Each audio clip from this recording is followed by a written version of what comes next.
AMC পারমিটে যে অটোগুলো আছে তারাই শুধু টাউনের মধ্যে চলাইতে পারবো, আগরতলা শহরের মধ্যে। ধরেন আমার পারমিট হলো আমতলী বিশালগড়, তো আমি একটা প্যাসেঞ্জার আমতলী থেকে নিলাম, নামবো ধরেন শালবাগান, তো প্যাসেঞ্জারটা কি শালবাগানের যারা আগরতলার পারমিটের অটো আছে তারা কি ওইখানে আমতলী গিয়ে প্যাসেঞ্জারটা নিব? আমতলীর অটোই তো উবেরের ট্রিপটা নিয়ে সেটা আইতে লাগবে, ঠিক আছে না? তো এইটা এইরকম নিয়ম করলে তো আর হইতো না। আর প্রথমত কথা হলো তারা যে সিস্টেম করছে যে এএমসির অটো শুধু চলতে পারবো, তো আমরা যে গাড়িটা নিছি, গাড়ি নেওয়ার সময় তো তখন আমরা এরকম কোনো পারমিটের বিষয়ে মনে করেন কথাবার্তা হয়েছে না, ঠিক আছে? মানে উবেরে যে সময় আমরা রেজিস্টার করছি, আমরা শুধু 3টা জিনিস চাই। তো আমরা তো গ্যাদারিংও করি না, আমরা জাস্ট প্যাসেঞ্জার নিই, প্যাসেঞ্জার নিয়ে ড্রপ করি, ড্রপ করে সেটা আবার রিটার্ন যাইতেছি। তো এটা তো তারা কইছে যে গ্যাদারিংয়ের লেগা, টাউনের মধ্যে যানজট কমানোর লেগা এই জিনিসটা করছে, তো এটা তো হয় না না। এটার উপর নির্ভর করে সেটা গাড়ির গ্যাস ঢুকাইতে গেলেও এই প্রবলেম। আমরা সব দিক দিয়ে আমরা আজকে মানে সাহায্যহীন, আমরা কোনো সদপ্তর কোনো সঠিক পথ আমরা দেখতে পারতেছি না এই জায়গাটার মধ্যে তারা এসে। আমরা অনেক জায়গাতে হেনস্থা হই, আমরা এয়ারপোর্টে আমরা হেনস্থা হই, রেলওয়ে স্টেশনে গেলে আমরা হেনস্থা হই, তারপরেও আমরা মুখ বুঝে আমরা অনেক স্যাক্রিফাইস করে আমরা জীবিকা নির্বাহ করি। আমরা সকাল থেকে রাত্র পর্যন্ত আমরা রোডে থাকতেছি, যথেষ্ট চেষ্টা করি আমরা পরিবারটারে, আমরা পরিবার থেকে আরম্ভ করে গাড়ির ফিনান্স থেকে আরম্ভ করে সব কিছু আমরা এটার সাথে জড়িত। তো আমরা তো কোনো উপায় না পাইয়ে আমরা শর্ট পারমিটে আমরা গাড়ি নিতে লাগছে। শর্ট পারমিটে গাড়ি নিয়ে দেখেন, এখন আমার গাড়ি শালবাগান গান্ধীগ্রাম, শালবাগান নরসিংগড় ভায়া গান্ধীগ্রাম, এতটুকু ডিস্টেন্সের মধ্যে কতগুলি গাড়ি, এটার মধ্যে যদি এখন আমরা শুধু ওই রোডটা পারপাস করে যদি চালাই, আমার গাড়ির গ্যাসের টাকা কই, আমার গাড়ির ইএমআই কই, আমার নিজের পারিবারিক খরচা কই, আমার নিজের ব্যক্তিগত খরচাটা আমি বাদই দিলাম। হ্যাঁ, তো ওই জায়গার মধ্যে দ্বারা দেখেন আমরা বিগত 4 দিন 5 দিন 6 দিন ধরে আমরা এরকম হেনস্থ হইতেছি। আমরা এখন এটা একটা মানে সরকারের কাছে আমরা একটা অনুরোধ, আমরা একটা সঠিক মানে একটা আমরা যেমন পরিবার নিয়ে মানে একটু চলতে পারি, আমরা যে উপার্জন করতেছি এটা দিয়ে আমি মানে এটা করতাম না যে আমরা একদম রাজার মতো জীবন কাটাইতেছি, এটা না। ন্যূনতম যতটুকু আমরা দরকার ততটুকু আমরা কাটাইতে পারতেছি। এবং প্যাসেঞ্জারও আমরা যারা মানে করতেছি, কারোর প্যাসেঞ্জার আমরা নিতেছি না যে ওই গাড়িতে উঠবেন না, আমার গাড়িতে আসেন, আমার গাড়ি এরকম আমরা করি না। আমার কাছে অনলাইনে বুকিং আসে, আমরা অ্যাকসেপ্ট করি, যদি মনে করি যে এটা সুটেবল আমরা লেগে অ্যাকসেপ্ট করি, আমরা যাই, অ্যাজ পার লোকেশন আমরা প্যাসেঞ্জার ড্রপ করে যাই। এটা আমরা অনেক দূরেও যাই, আমরা রাত 10টা বাজে আমরা অনেক সময় মান্দায় যাই, কুমলুং যাই, বরকাঠাল যাই রাত 11টার সময়।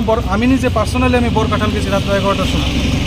তো ওই জায়গার মধ্যে দ্বারা আমরা দেখেন এখন আজকে 4 দিন ধরে আমরা 5 দিন ধরে আমরা তা আমরা তো ফিনান্স আছে, এটাও তো মানতো না, তারাও তো মানতো না যে আমরা এই সমস্যার সম্মুখীন হইতেছি। পরিবারের দায়ভার আছে, ওই দায়ভারটা তো আমরা অস্বীকার করতে পারতাম না। আপনারা একটা অনুরোধ, অনলাইন যেন আমরা অতদিন ধরে জড়িত আছি,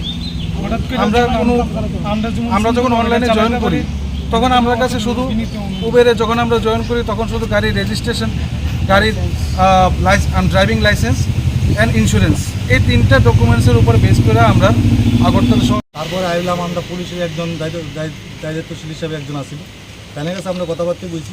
তাদের কাছে যে আমরা অফিস টাইমে চালাইতাম না, অফিস টাইমের পরে আমরা একটা এই চুপচাপে চালাইতাম, আমরা যাতে ডাইরেক্টভাবে আমরা তারা সামনে নাম। তারপরে আমরা এলাম উবের অফিসে আওয়ার পরে আমরা রিসিভ পাইলাম না। উবের রিসিভ পেতেছে যে আমরা দেখি এটা কী করা যায়। তারপরে উবের অফিস থেকে আমরা এখানে একটা প্ল্যান নিলাম যে আমরা যখন কারোর কাছে আমরা হাত দিয়ে নিতে পারবো, কোনো একটা আমরা সুবিধা পাইতেছি না, কারোর হাত ধরার একটা রাস্তা পাইতেছি না, কারোর একটা মতামত পাইতেছি না, তাইলে আমরা একটা প্রেসমিট হিসাবে আমরা একটা অভিযোগ করার জন্য আমরা এখানে আয়োজন নেওয়ার পরে আমরা অনলাইনের যত শ্রমিক বাইরে আছি সবাই আমরা অভিযোগ নিয়ে একটা আন্দোলন একটা প্রেসমিট করার জন্য। আপনাদের সমস্যাটা কি? সমস্যাটা হয়েছে অ্যাকচুয়ালি দাদা, আমরা শহরের মধ্যে যতগুলা আউট পারমিট আছে মানে এএমসির বাইরে যেগুলি শর্ট পারমিট আছে, এগুলি আমরা মনে করেন বিগত 4-5 বছর ধরে আমরা অনলাইনে চালাইতেছি, চলতে পারতেছি, কোনো সমস্যা হইতেছে না। তো এখন দেখা যাচ্ছে রিসেন্টলি আজকে 2 সপ্তাহ ধরে সেটা ট্রাফিক আমরা প্রচণ্ড ফাইন করতেছে, কারণ আমরা অনলাইনে চালাইতে পারতেছি না। হ্যাঁ, অনলাইন লইয়া সেটা মনে করেন ট্রিপ লইয়া শহরে ঢুকলে ফাইন কেটেছি, কারণ হচ্ছে আমরা একটাই আমরা শর্ট পারমিটে আমরা অনলাইন চালাইতে পারতাম না। তো এই বিষয়ে মনে করেন আমরা অনেক জায়গাতে কথা প্রশাসনিক ব্যাপারে কথা বলছি কইছে যে তোমরা এইভাবে চলাইতে পারতো না, তোমরা যেদিকে রুট এদিকে চলো। তো এখন কথা হচ্ছে আমরা তো বিগত এত বছর ধরে আমরা অনলাইনের সাথে জড়িত। তো এখন যদি মনে করেন হঠাৎ করে এসে আমরা এইভাবে যে শর্ট টার্মে শহরে ঢুকতে পারতো না, শর্ট টার্মে চালাইতে পারতো না অনলাইনে, তাহলে তো স্যার আমরা কী করবো? আমরা তো অনলাইনে মনে করেন গাড়ি চালাইতেছি, অনেকেই আছে ইনস্টলমেন্টে গাড়ি নিছে, অনেকে কেউ বন্ধন লইয়া লইছে, অনেকে অনেক কিছুভাবে গাড়ি একটা নিছে, সবাই ইনস্টলমেন্ট আছে। তো আমরা এখন যাইতেছি আমরা গাড়ি চালাইতে পারতেছি না, শহরে ঢুকলে আমরা ফাইন কেটেছি। তো এই বিষয়ে আমরা মনে করেন আমরা যে কোম্পানির আন্ডারে চালাইতেছি, উবার কোম্পানি, এরপরে রেপিডো, তারপরে যুগ্ম, সবার ভিতরে জানাইছি, কোনোখান থেকে আমরা হেল্প পাইতেছি না। লাস্টে আমরা বাধ্য হইয়া সবাই একত্রিত হইয়া আজকে আমরা রেপিডো অফিসে গেছি, অফিসে গিয়ে সেটা কইছি ব্যাপারটা। তো তাই নিয়ে কইছে যে ঠিক আছে আমি কথা কম বিগেলসের সাথে কথা বলে দেখি কী হয়। আর আমরা একটু আগে যে উবের অফিস আছে, উবের অফিসে আইসি, আর সেটা আমরা তাদের সাথে কথা হয়েছি, কথা কয়ে একটা লিখিত দিয়েছি, তাই নিয়ে কইছে এই ব্যাপারটা দেখবো। তো এই হিসেবে আমরা মেন মুদ্রা কথা আর কি। তাদের অনলাইনে বুক করার জন্য অ্যাকচুয়ালি দুইটা সিস্টেমের হয়। একটা হচ্ছে অর্গানিক। অর্গানিক মানে আপনারা নিজের মোবাইলের মধ্যে অ্যাপস আছে উবেরের অ্যাপ, ওইখানে আপলোড করলে অ্যাকাউন্ট অ্যাক্টিভ হয়ে যায়। আর সেকেন্ড হচ্ছে অনবোর্ডিং পয়েন্ট, দুইটা আছে, একটা রামনগর আর একটা আপনার রাজধানী হোটেলের পাশে। ওইখানে গেলে লুক থাকে, তারা ডকুমেন্টস কালেক্ট করে অ্যাকাউন্ট অ্যাক্টিভ করে দেয়। এটা হচ্ছে মানে সিস্টেম। ট্রাফিকের সাথে আপনারা কিভাবে ট্রাই আপ হয়েছে?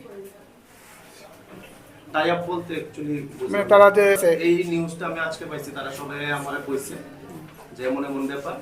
তো আমি তার থেকে একটা লিখিত রাখছি কি সমস্যা হইতেছে। আজকে তো বন্ধ অফিস, তো কালকে পরশু আমরা প্ল্যান করছি, আমরা সব কিছু দেখব, লিগাল ইলিগাল কি আছে, এটার উপরে ডিপেন্ড করে আমরা কথা কম।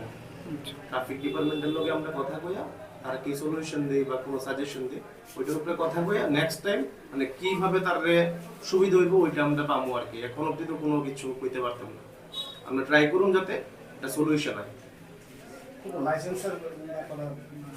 আপনারা কি কি বিষয়টা নিয়ে এটা এমনি মানে কি কি মানে কাগজপত্র তারা কি নিয়ে আসে আপনারা তারা এই লাইসেন্সটা দেন? আমরা কিভাবে অ্যাড হইছে আপনার সাথে, কি কি আমরা ডকুমেন্ট চাইছি? না, ডকুমেন্টস 4-5টা লাগে। আধার কার্ড লাগে, ড্রাইভিং লাইসেন্স লাগে, যে ড্রাইভার ওনার একটা ছবি লাগে, আর গাড়ির রেজিস্ট্রেশন নাম্বার, বাস এইটুকু। ইয়ে নাই না? না না, পারমিটের কোনো ম্যান্ডেটরি নাই। তো এটা ত্রিপুরাতে কিভাবে চালাইবে তাহলে তারা? কিভাবে চালাইব? একটা কমার্শিয়াল অটোর মধ্যে পারমিট থাকে নরমালি, আবার কোন জায়গার পারমিট কি পারমিট ওইগুলা ডকুমেন্টস ম্যান্ডেটরি নাই উবেরে।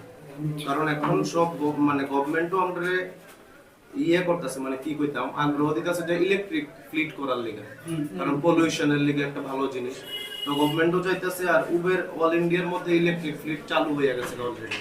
তো ওইটার মধ্যে বেশি জোর হইতেছে। আর বাকি যারা ইলেকট্রিক বাদে অটো আছে, ওইটার পারমিটের যা যা মানে ইস্যু চলতেছে ওইটা নিয়ে আমরা কথা বলবো গভর্নমেন্টের সাথে।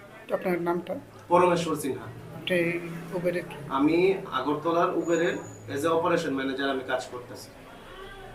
আমার এখানেও পাইবেন, প্লাস রাজধানী হোটেলেও পাইবেন, কারণ ওই দুইটা সবসময় আমি থাকি ওই দুই জায়গায়।